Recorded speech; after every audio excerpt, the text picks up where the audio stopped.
बिस्मिल्लाहिर्रहमानिर्रहीम। प्रोग्राम रूबरू के साथ मैं हूं काशिफ नदीम। नाज़रीन इकराम, मुजफ्फरगढ़ में कुरैशी ख़ानदान शराफत की सियासत का अलंबरदार है। मियाँ ग़ुलाम बास कुरैशी साहब जो किसी तारुफ़ के मोहताज नहीं, उन्होंने अपने ख़ानदान के अंदर और मुजफ्फरगढ़ की सियासत के अंदर उनका एक कलीदी किरदार रहा है। उनके फ़र्जंद अर्जमंद मियाँ अमजद अब्बास कुरैशी साहब जो कि साबिक़ सेनेटर भी हैं, वो आज हमारे स्टूडियो में इस वक्त तशरीफ़ फरमा हैं। उनसे आज हम जो गुफ्तगू करेंगे ज़राअत के हवाले से भी करेंगे और सियासत के हवाले से भी, और पीपल्स पार्टी जो है इस वक्त जो बल्दियात के इलेक्शंस आ रहे हैं उसमें मकामी सतह पर उनका क्या अमल है, इस हवाले से भी हम गुफ्तगू जारी रखेंगे। मियाँ साहब, सबसे पहले खुश आमदीद, आपने अपना कीमती वक्त दिया। मियाँ साहब, ज़राअत के अंदर आपका एक फ़आल किरदार है। इस वक्त हुकूमती जो पॉलिसी है, किसान बेचारा परेशान नज़र आता है। इस वक्त खाद का बहरान है। इस वक्त हुकूमत की जो पॉलिसी है वो मुज़हिका खेज़ है या नाकाम नज़र आती है? काशिफ भाई, न सिर्फ ज़राअत की पॉलिसी, मसला यह है कि इमरान खान साहब ने जिस चीज़ का नोटिस लिया वही चीज़ बैठ गई। जो वादे किए वही उल्टे साबित हुए। अब जब खाद का बहरान आया तो खाद का पहले डीएपी का बहरान आया, तो उस वक्त भी हुकूमत के पास टाइम था कि वो संभल जाती। वो डीएपी का टाइम गुजर गया, डीएपी मिली नहीं। उसके बाद अब यूरिया का बहरान है। ये बड़ी बदकिस्मती की बात है कि बड़े अच्छे मंजे हुए सियासतदान, फ़ख्र इमाम जैसे शख्स वहाँ पर बैठा है और वो अपनी बात मनवा नहीं सक रहा। उन्होंने कहा है कि 2200 रुपए कम से कम गंदम की आप इमदादी कीमत रखें। आप 1950 पर अटके हुए हैं। सिंध गवर्नमेंट ने तो उसको बढ़ा दिया, तो आप पंजाब में क्या उसकी कॉस्ट कम आती है? और ये तो इनका किसी की चीज़ के ऊपर कंट्रोल नहीं है, तो मैं इसको मुज़ाहिका खेज़ ही कहूँगा, इससे अलावा मैं कुछ नहीं कह सकता। अच्छा, इसमें माफिया का किरदार तो नहीं है? देखिए जी, जिस चीज़ की कीमत बढ़ेगी उसमें माफिया खुद ब खुद आ जाएगा। ये कहते थे मैं माफिया के खिलाफ आया हूँ, लेकिन बेनिफिट तो माफिया ही कर रहा है। कभी वो चीनी का माफिया चला जाता है, आज खाद का, तो उसमें पिसरी आवाम है। आपने फ्यूल की प्राइस जब नीचे की तो जब 70 रुपए आई थी तो 120 रुपए बेचारा मोटरसाइकिल वाला ले रहा था। जो 120 देता था उसको मिलता था, 70 तो नहीं मिला। उससे बेहतर था आप उसको इतने नीचे ना लेके जाएं, सबको मिले तो सही, सप्लाई तो चले। अब अगर खाद की सप्लाई आपकी नहीं चल रही है तो इसका अगला इफेक्ट जो आपकी गंदम पे आना है, आपको जब इंपोर्ट करनी पड़ेगी तो आपको गंदम ये 3000 रुपए से कम किसी तरह का काश्तकार को वारे नहीं है। अच्छा, इंडस्ट्री के ऊपर तवानाई का बहरान आया। ज़राअत जो कि हमारे यहाँ रीढ़ की हड्डी की हैसियत रखती है, तो क्या इसके अंदर जो मुल्क की मईशत है वो बिगड़ नहीं जाएगी? काशिफ भाई, मैं तो ज़राअत से मुंसलिक और मैं कहता हूँ कि इंडस्ट्री से पहले आपको ज़राअत निकाल सकती है। ज़राअत वो चीज़ है जो 6 महीने की फसल है, 6 महीने में आपको रिजल्ट देगी। इंडस्ट्री की आपकी 5 ईयर 10 ईयर पॉलिसी आती है। अगर आप ज़राअत को फैसिलिटेट कर दें, जब आपका कोरोना लगा हुआ था आप डीजल की कीमत नीचे ले आते तो पानी ज़्यादा कमात को मिल जाता, आपका चीनी ज़्यादा, तो इनका पता नहीं एडवाइस करने वाला कौन है। खान साहब तो खुद तो ज़राअत से मुंसलिक है नहीं, तो जो इनके ज़राअत वाले हैं, जो आपकी पब्लिक ट्रांसपोर्ट बंद थी, आप डीजल की कीमत का उस वक्त बेनिफिशरी यही था। आप गाड़ियां लीज पर दे रहे हैं, आप ट्रैक्टर लीज पे क्यों नहीं देते, सस्ते क्यों नहीं देते? I don't know who is advising them. अच्छा मियाँ साहब, इसके अलावा जो है ना, सियासत के हवाले से बातचीत कर लेते हैं। बल्दियात की गहमा गहमी है, मुजफ्फरगढ़ के अंदर आपकी जमात का क्या किरदार रहेगा? देखिए, जमात एक जगह है, ये जो बल्दियात की सियासत होती है उमूमन जमात से हट जाती है, दड़े बंदी पे चले जाती है। लेकिन हम अपनी पार्टी के पाबंद हैं। मेरा नहीं ख्याल कि पीटीआई की गवर्नमेंट इसको कराने के में सीरियस है। जो हाल उनका खानेवाल में हुआ, जो केपीके में हुआ, और वैसे भी कोई भी हुकूमत अगर चाहे वो पॉपुलर भी हो तो बल्दियात से उसमें डराने पड़ती हैं, तो इनकी ख्वाहिश तो नहीं है। इसलिए आप देख लें, अभी जो उन्होंने डीलिमिटेशन दी है वो मार्च तक ले गए हैं, फिर उसमें और मुकदमेबाजी होगी, ये जून तक तो इस तरह निकालेंगे। तो अभी तो इनकी अपनी नीयत ठीक नहीं, उस पर क्या कह सकते हैं। अच्छा, ये जो इलाके के अंदर इस वक्त जो काम काज की सूरत हाल है उसमें MP MNAs ने गलियों की पुख्तगी, नाली, सोलंग, इस तरह का काम काज कराया, क्या ये बल्दियात की तैयारी के लिए कर रहे थे या इसके अंदर कोई करप्शन के मामला थे इनके? काशिफ भाई, पहले तो MNA का काम सोलिंग लगाना नहीं है, ये बल्दियात का काम है। सड़कें, कोई मेन रोड्स हों तो उस पर आ जाएं। वो किसी, अब मिनिस्टर बैठा हो और वो ट्रांसफार्मर तब्दील करने के इख्तिताब पे जाए तो आप उससे खुद ही देख लें कि आपने किस लेवल पे खड़ा कर दिया। मैं तो ये कहता हूँ कि जो जहाँ आप हल्के छोटे कर रहे हैं इनको बड़ा कर दें, ताकि लोगों की भी सोच सतही सोच से ऊपर निकल आए। जो आप हल्के छोटे करते जाएंगे तो ये होगा मियां अमजद के घर से काशिफ के घर तक सोलिंग बना दें, काशिफ के घर से वही सोलिंग बार बार बन रहे हैं। अच्छा, MNA साहब ने कुछ सड़कें भी तो पुख्ता की हैं आपके अपने आबाई इलाके के अंदर, शेख उमर का रोड, जिसके हवाले से बड़ी सियासत की गई है कि जो है ना काफ़ी अरसे से कई दहाइयाँ गुजर गई थी, उसके ऊपर कोई कामकाज नहीं हुआ, लेकिन वो हुआ, वो भी जो है ना काफ़ी क्लैशेस में पड़ा रहा। देखिए काशिफ भाई, एक होता है कि डेवलपमेंट के लिए किया जाए, मैं तो वो मीडिया को दावत देता हूँ आके देख लें, वो सिर्फ और सिर्फ हमारी दुकानों को दबाने के लिए नीचे किया गया। पानी का बारिश, हमारे इलाके में कितनी बारिश होती है, आप इस इलाके से हैं, छोटी सी नाली भी बना देते तो निकल जाता। इन्होंने बड़े बड़े नाले रखे, नाले कोई साफ होते नहीं है। इन्होंने खुद उसको कहा कि 40 फुट हम सड़क चौड़ी कर रहे हैं। भाई पहले आप ज़मीन एक्वायर करें, ज़मीन तो हमारी पड़ी थी, वो मुफ्त में तो नहीं ले सकते थे। हमने इनको ऑफर दी थी कि सड़क नीची कर दें, हम ज़मीन देने को फ्री ऑफ कॉस्ट पे आ रहे हैं। लेकिन अगर आप हमारी दुकानों को आप दबा रहे हैं तो आप मुझे मारें भी और कहें चाकू भी मैं आपको दे दूँ, ये तो नहीं होगा। लेकिन हैरानी की बात यह है कि वो आधा किलोमीटर, सिर्फ आधा किलोमीटर है, जो 40 फुट इन्होंने चौड़ा बनाना था वो बना 27 फुट में ही है, बना 1 करोड़ 60 लाख का है। तो आप देख जी, जो वर्क आर्डर जारी हुए थे, बजट भी तो उसी के हिसाब किताब से मिला होगा। देखिए, आप जब आप उसको 40 फुट चौड़ा कर रहे थे और उसकी लेंथ आधा किलोमीटर थी, अब वो 27 फुट बना है, तो बाकी पैसे कहाँ गए? ये तो मिनिस्टर साहब भी बता सकते। अच्छा, इसके अलावा जो MPA साहब हैं उनके ऊपर करप्शन के काफ़ी इल्ज़ामात हैं, लेकिन MNA जो है ना उनके ऊपर कोई ऐसा इल्ज़ाम भी नहीं है। क्या वो शराफत की सियासत कर रहे हैं? देखें, मैं जब उनके खिलाफ बोलता हूं तो कहते हैं जी हमारी ख़ानदानी उनसे अदावत है। लेकिन मैं ये बता दूं कि मेरे वालिद साहब, जैसे आपने इंट्रोडक्शन में कहा कि मेरे वालिद साहब ने कुरैशी ख़ानदान की सियासत की, हमने आज तक कोई ठेका न लिया, ना हमने ठेकेदार पैदा किए। मियां मोहसिन साहब अजीज़ हैं हमारे, ठीक है, उन्होंने आके पहले हमारी ही पार्टी के रुकन थे, उन्होंने क्या आके ये टोल टैक्स का ठेका नहीं लिया था। तो MNA का क्या काम है कि टोल टैक्स का ठेका ले? आप उस वक्त तरक्की कर सकते हैं जब आप बिजनेस और ज़ात को अलहदा कर दें और मुल्क की तरक्की के। हमने जब सियासत की अपने वालिद से सीखा तो इसको इबादत की तौर पे की है। आज भी अल्लाह ताला का फजल से मैं ये कह सकता हूँ कि हमारे मुखालिफ भी हमारे ऊपर करप्शन का इल्ज़ाम नहीं लगाते। अच्छा, शबीर अली कुरैशी साहब को जो वोट पड़ा, अवाम के अंदर ये परसेप्शन भी है कि उनको उनके वालिद साहब की वजह से उनको वोट पड़ा है, जबकि मियां गुलाम अब्बास कुरैशी साहब जो है ना वो सियासत में कलीदी किरदार भी रखते हैं और बुनियाद रखने वाले भी हैं। उनके हिस्से का वोट आपको क्यों नहीं पड़ा? सर, उसकी कई बुनियादी, अगर उस तरह देखें तो 2008 में जब मैं सेनेटर था तो मेरे भाई को बेनज़ीर के मरने के बावजूद 45,000 वोट पड़े थे। अगर बेनज़ीर ना मरती तो ये मियां मोहसिन साहब इलेक्शन में ही नहीं थे। इनको तो वो कुर्बानी का वोट पड़ गया। उसके बाद इसी पार्टी ने इनकी मियां मोहसिन की मिसेस को सेनेटर बनाया, और वो जब प्राइम मिनिस्टर साहब उनके पास आते हैं तो वो नारा लगाते हैं मेरा हक है तेरा। उन्होंने पार्टी को क्या दिया? पार्टी से क्या कुछ लिया? उनका सारा इलाज किस पार्टी ने कराया? मैं तो ये बातें करना नहीं चाहता, आपने पूछ ली तो मैं कह रहा हूँ। मतलब ये कि शबीर अली कुरैशी साहब ने ना वो पीपल्स पार्टी के साथ कोई वफादारी नहीं दिखाई। ये तो अभी आगे चल के देखें वो PTI के साथ क्या करते हैं। अगर यही सूरत हाल रहती है तो आपके सामने आ जाएगा। PTI पे इलेक्शन लड़ते हैं, मैं तो उनको कहता हूँ और चैलेंज करता हूँ, लड़ें इसी PTI पे। अच्छा, इस वक्त जो सूरत हाल है, अगर मियां शबीर अली कुरैशी साहब जो है ना वो PTI के साथ नहीं होते तो इलाके के अंदर जो है ना वो किस जमात के साथ होंगे? देखें, PP के साथ हो जाने से रहे, इधर तो हम भी बैठे हैं और दूसरा इधर से वो अपनी कश्तियाँ जला चुके हैं। नून में हंजरा साहब बैठे हैं, देखें कोई नई पार्टी ढूंढेंगे या आज़ाद लड़ेंगे। अच्छा, इसके अलावा जो मकामी सतह पे MPA साहब हैं उनके हवाले से अगर देखा जाए तो कुछ ऐसे ज़राए भी हैं कि उनकी जो पेशरफ्त है नेक्स्ट इलेक्शन के लिए वो PP में जाना चाह रहे हैं। देखिए, ये तो सियासत में हमेशा रहा है।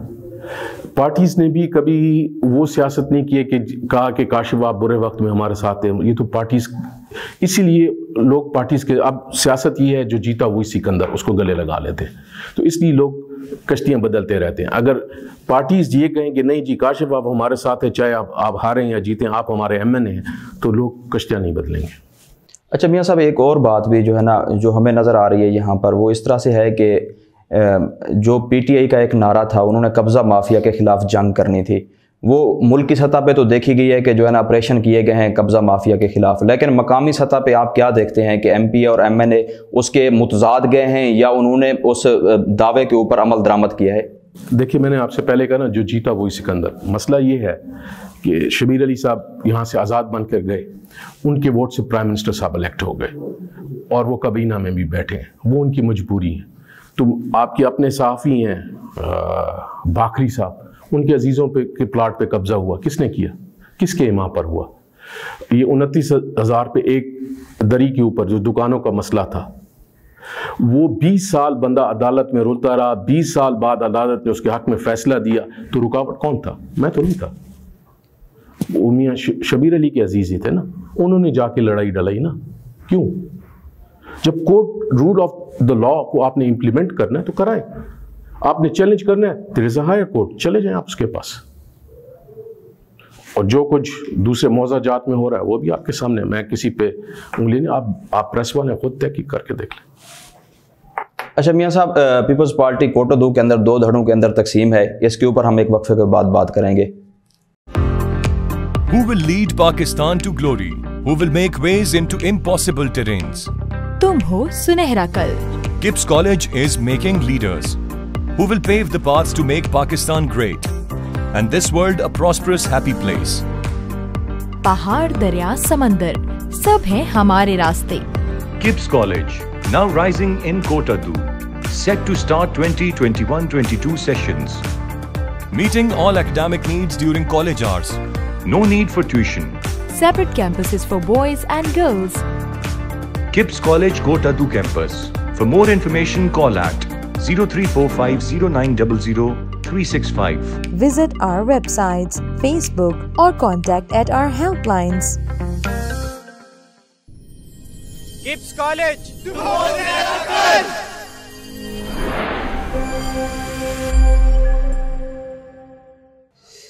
प्रोग्राम में दोबारा खुश आमदीद। हमारी गुफ्तगू का सिलसिला मियाँ साहब के साथ सियासत के ऊपर हो रहा था। पाकिस्तान पीपल्स पार्टी जो कि इस वक्त अपोजिशन के अंदर भी अहम तरीन किरदार अदा कर रही है, लेकिन कोटो 2 के अंदर कुछ मसाइल हैं जहाँ से मियाँ साहब का ताल्लुक है। मियाँ साहब, कोटो 2 के अंदर पार्टी 2 धड़ों के अंदर तकसीम नज़र आती है। काशिफ भाई, ये आपका है। देखिए, मैं तो जब से पार्टी से मुंसलिक हुआ, मैंने अपना ऑफिस दिया और उसको हमने पब्लिक सेक्रेटरी डिक्लेयर किया। डे 1 से वो है और वो चलता रहेगा। उसमें अब 9 वारिद भी आए हैं, उनको मैंने तंजीम का हिस्सा बनना पसंद नहीं किया। वो तंजीम है, वो तंजीम का चला रहे हैं, अपना डिफरेंट सेक्रेटेरिएट चला रहे हैं। मेरा तंजीम से एज सच ताल्लुक़ नहीं होता। तंजीम के अपने फैसले हैं, मैंने अपनी सियासत को देखना है। तो उसमें अगर किसी को 2 धड़े नज़र आते हैं तो वो और बात है, लेकिन मैं किसी धड़ेबाजी की सियासत नहीं कर रहा। मैं अपने वालिद के नाम को लेके आगे चल रहा हूँ। मेरे वालिद साहब ने भी पीपल्स पार्टी से ही आगाज़ किया था, लेकिन जिस तरह मैंने कहा कि पार्टीज़ वक्त के साथ बदलना पड़ी, मजबूरी के तहत बदलना पड़ी, अब वापस हम अपनी पार्टी में आ गए हैं, तो मैं उस पार्टी की सियासत को लेकर चल रहा हूँ। अच्छा मियाँ साहब, खर ख़ानदान जब इक़्तिदार में था, लिशारी वाला जंगल उन्हीं के पास था। हिजरा ख़ानदान आया, लिशारी वाला जंगल उन्हीं के पास रहा। उसके बाद अब मौजूदा MPA साहब ने भी इस हवाले से पेश रफ्त की। आपका जब इक़्तिदार था उस वक्त लिशारी वाला जंगल पे आपकी नज़र क्यों ना गई? जी, हमारी उस पर थी, आपके गलत कह रहे हैं। मेरे ऊपर उस दौरान फायरिंग भी हुई थी, वहीं से वो केस शुरू हुआ था और हमने उस वक्त पीर ख़ानदान को वापस कराया था। देखें, एक्विजिशन एक्ट ये कहता है कि आप स्पेसिफिक पर्पस के लिए लैंड ले सकते हैं। उसी कानून को बुनियाद बना के कहा गया था कि ये जो है पानी खड़ा करने के लिए जगह, जब आप उस पर पानी नहीं चढ़ता तो आप ये पुराने ओनर्स को वापस कर दें। एक नॉमिनल लीज के तहत वो पीर साहबान को वापस दिया गया था, इस एग्रीमेंट के साथ कि वो नॉमिनल लीज जमा कराएंगे और वहाँ पे अपनी फसल काश्त करेंगे। अगर इरिगेशन डिपार्टमेंट को किसी वक्त मिट्टी ज़रूरत हो तो वो मिट्टी भी उठा सकता है। अगर पानी से उनकी फ्लड वगैरह की वजह से उनकी फसल डैमेज होती है तो वो कोई क्लेम गवर्नमेंट से नहीं लेंगे। तो वो उसी दौर में हुआ था। उसी दौर में अगर कुछ हिस्से के ऊपर लशारी वाला के ऊपर काबिज हजरा साहब हो गए तो वो उस वक्त मकामी MPA थे। हमने जो दूसरा जो उसका मगरबी हिस्सा था वो पीर साहबान के पास ही चला गया था और बदकिस्मती से बाद में उसको मुशर्रफ साहब ने ख़त्म किया और लीज मनी एकदम बढ़ा दी और उसी के ऊपर नए केस भी बना। वो एक लंबी एक कहानी है, वो उस पर चलती है। अच्छा, मौजूदा MPA और साहब का जो MPA कोटो 2 के अंदर थे, उनकी सियासत के अंदर आपको कोई फ़र्क नज़र आता है? देखें जी, मैं तो कुछ नहीं कहूँगा, लेकिन जो आम बंदा कहता है उस्ताद और शागिर्द की, अब पता नहीं उस्ताद जीत रहा है कि शागिर्द जीत रहा है। उस्ताद ने तो शागिर्द को नाअहल और निखट्टू शागिर्द करार दिया। ये उसमें वो ज़्यादा वही कमेंट कर सकते हैं, लेकिन लगता तो ऐसे है कि अभी तो शागिर्द जीत रहा है, क्योंकि अगर आप मामलात पे देखें तो लिशारी वाला भी जिस तरह आपने कहा वो सियासत करके उन्होंने उनसे खाली भी करा लिया। अगर उस्ताद जीत रहा होता तो उस्ताद को खाली तो ना करना पड़ता। अच्छा, इस वक्त जो सूरत हाल है कोटोदू के अंदर, वज़ीर साहब जो है वो इस्लामाबाद में होते हैं और पीछे अवाम किसके रहमो करम पर है? देखें काशिफ भाई, किसी को बनाता बिगाड़ता जो पीछे बैठा होता है वो शख्स, अगर वो सही लोगों को हैंडल कर ले और लोगों की नब्ज़ को समझ ले तो वो जो बंदा गैर हाज़िर होता है उसकी गैर हाज़िरी महसूस नहीं होती। अब ये इनका अपना फ़ैसला, पहले मियाँ रफ़ीक को बिठाया करते थे, उनकी सियासत भी आपके सामने आ गई, अब एहसन अली साहब आ रहे हैं। और मज़े की बात यह है कि पहले ये इसी इतराज़ पे हमारे ख़िलाफ़ खड़े हुए थे कि वाले साहब हमें क्यों पीछे बिठाते थे। तो हम तो आज भी अल्लाह ताला के डर से कहते हैं कि कोई बंदा दिखा दे हमने किसी की ज़मीन पे कब्ज़ा किया हो, किसी के ऊपर नाजायज़ पर्चा कराया हो, किसी के साथ ज़्यादती की है। जब मैं सियासत में आ रहा था मेरे वाले साहब ने कहा था कि लोगों के काम हो ना हो ये चलता रहता है, अपने काम भी नहीं कई दफ़ा होते, लेकिन सोते हुए अपने आप को टाइम दो कि किसी के साथ ज़्यादती करके ना आए हो।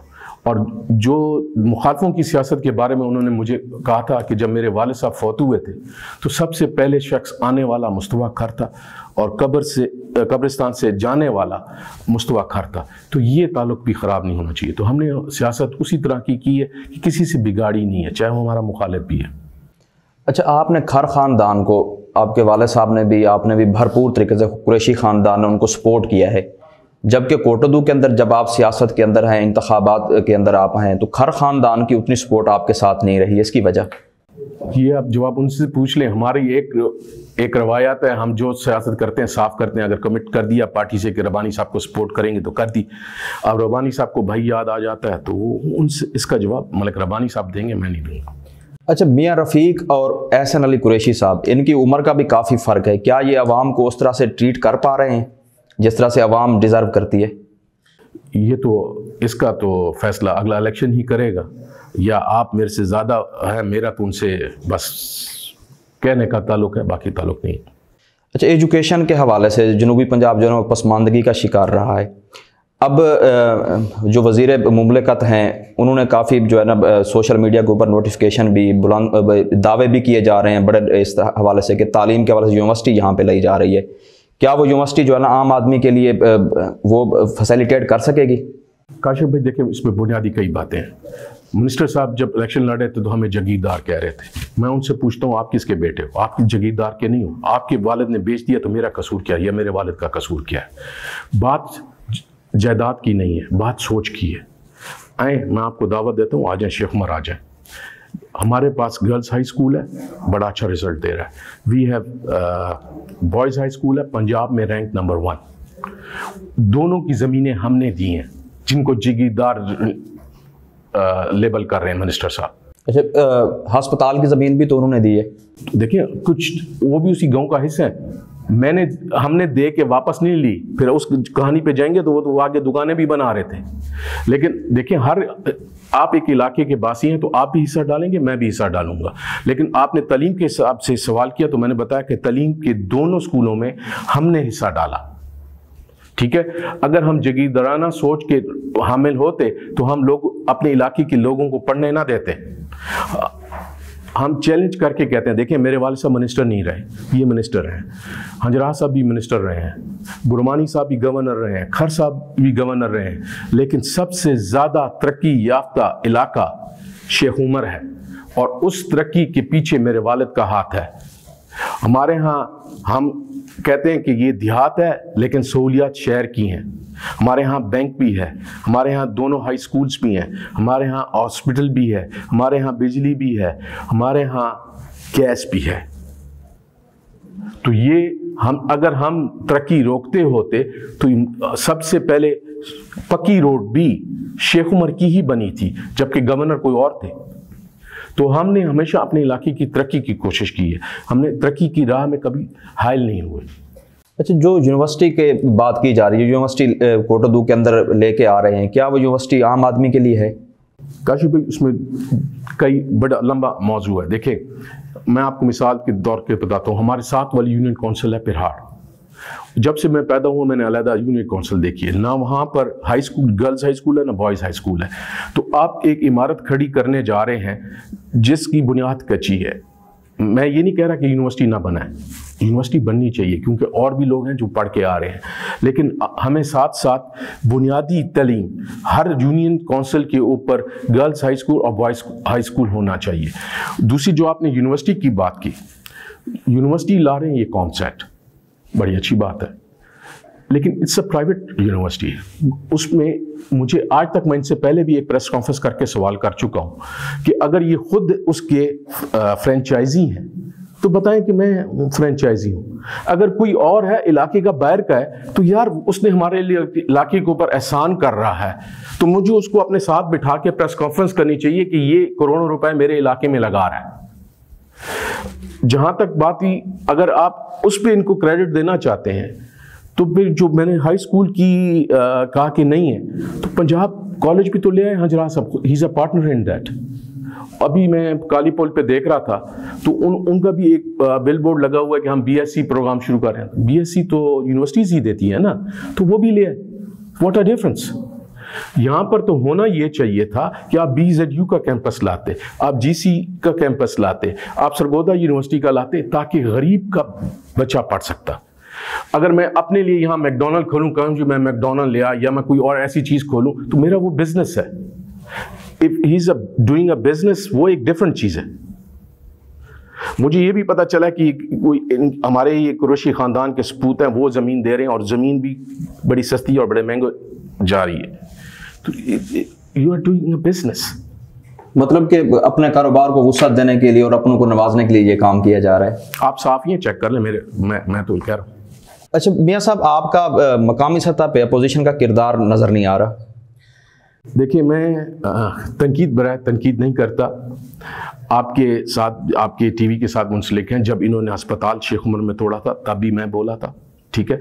जब शेख उमर का रोड का आया उस पर भी मैं बोला। अभी भी मैं ये कहता हूँ कि देखिए, जब 1 करोड़ रुपए पे लोकल गवर्नमेंट कारपेट रोड बना रही है तो आप पाक PWD को ठेके क्यों दे रहे हैं जिसका रेट ज़्यादा है, ठीक है। और मैं तो चैलेंज करके कहता हूँ, मैंने पहले भी प्रेस कॉन्फ्रेंस पे कहा, मैं हंजरा साहबान की कोई तायद करने नहीं बैठा, लेकिन उनको करप्ट लेबल किया गया, ठीक है। तो करप्ट की बनी हुई रोड भी देख लें, जो साफ चली, शफाफ चली, तरीके इंसाफ चली, उसमें मैं कोटोदू के सारे शहरियों से कहता हूँ कि यही नूरशाह के चौक से ये नूरशाह पुल तक सफ़र कर लें तो उसमें 2 सेगमेंट्स हैं रोड के, एक पहले दौर में बना, एक अब के दौर में बना। क्वालिटी स्पीक्स, वो देख, आपको क्वालिटी देख के पता चल जाएगा कौन अच्छा था कौन बुरा। अच्छा मियाँ साहब, इस वक्त जो है ना बार के इलेक्शन होने जा रहे हैं, तमाम सियासतदान उसके अंदर इन्वॉल्व हैं, आप किस धड़े को सपोर्ट कर रहे हैं? जी, मैं किसी धड़े को सपोर्ट नहीं कर रहा। देखिए, मैं कहता हूं कि कुछ इदारे हैं उनको सियासत से अलहदा रखना चाहिए। बार का तशख़्ख़ुस भी उस वक्त बढ़ेगा जब उसमें ये पार्टी की सियासत नहीं आएगी। इनको कोई अमेंडमेंट्स, मैं कहता हूं कि इनके जो नॉन प्रैक्टिसिंग लॉयर्स हैं उनको भी निकालना चाहिए, और इनको चाहिए कि किसी अच्छे बड़ी उम्र के पुराने लॉयर को सदर बनाएं। अब उनसे बैठ के बात करें तो वहां पे ग्रुपिंग है, ये जी G5 है, G7 है, जिसका G ज्यादा है वही बन जाता है, और ये धड़े बंदी पे हो रही है।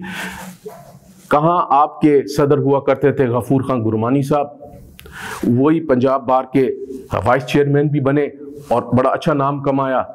अब आपका एजाज गुरमानी साहब यहाँ से पंजाब बार के बने हैं और आपका आते साथ ही अपनी बार के साथ झगड़ा हो गया।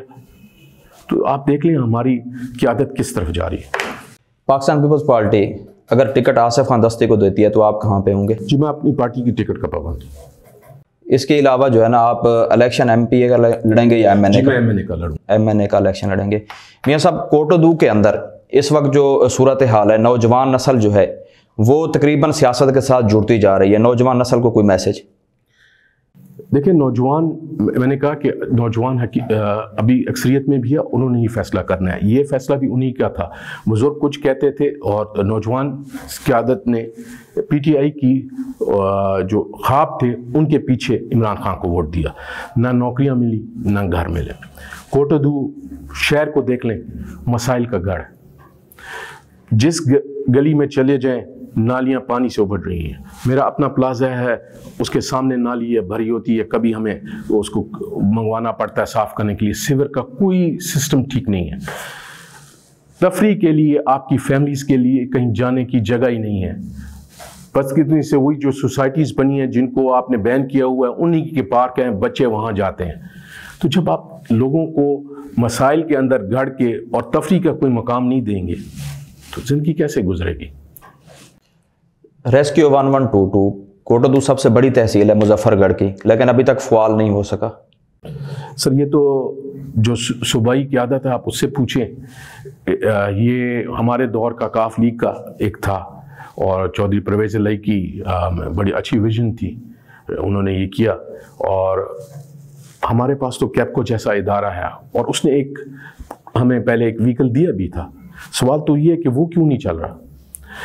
जिस तरह मैंने पार्क का कहा, अभी मिनिस्टर साहब कहते हैं कि जी मैं रेलवे की ज़मीन में पार्क बना रहा हूँ, तो मैं आपको बताता चलूँ, उस वक्त शकील दुरानी साहब हुआ करते थे सेक्रेटरी रेलवे। उन्होंने मुझे कहा था कि मैं आपको 99 ईयर्स की लीज पे ये देता हूँ।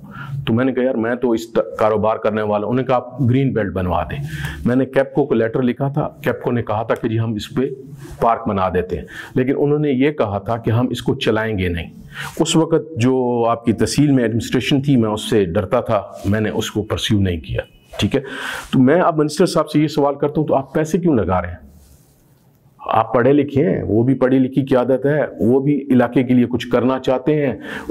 वो इतनी ज़्यादा बिजली बना रहे हैं, उन्होंने भी ट्रीज प्लांट करने हैं, उनके साथ बैठ जाएं, पार्क बना लें। लेकिन शादी घर नहीं बनेगा, सीएनजी स्टेशन नहीं बनेगा, पार्क बनेगा, लोगों को जगह मिल जाएगी। मियां साहब, सबसे आखिरी सवाल मेरा इस प्रोग्राम में आपसे, इस वक्त THQ कोटदू के अंदर मसाइल ही मसाइल हैं, आवाम बेचारी बड़ी परेशान है, उस हवाले से आप क्या कहेंगे? क्या MPA साहब या बुज़दार हुकूमत को कुछ नज़र नहीं आता?